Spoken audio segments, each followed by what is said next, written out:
Wala na kaming papa.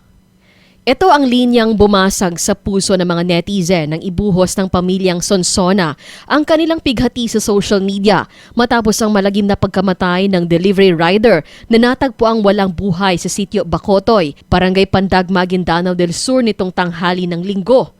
Sa gitna ng hikbi at hagulhol, hindi matanggap ng naulilang kinakasama at dalawang maliliit na anak ang sinapit ni Julius Teniedo Sonsona, 32 anyos, na tanging hangad lamang ay maghanap buhay ng marangal bilang empleyado ng delivery company. Ayon sa ulat, tadtad ang taga at bugbog ang katawan ng biktima nang madiskubre sa gilid ng kalsada.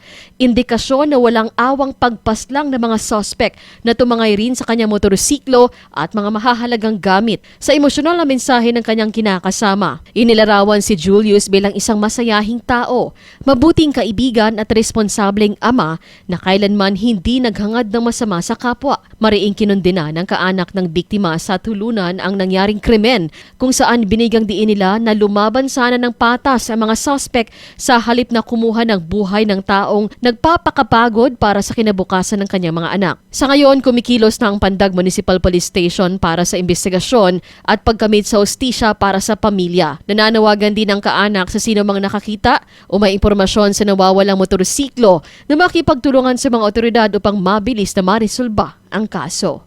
Cherry May Tapia, NDBC Bida Balita.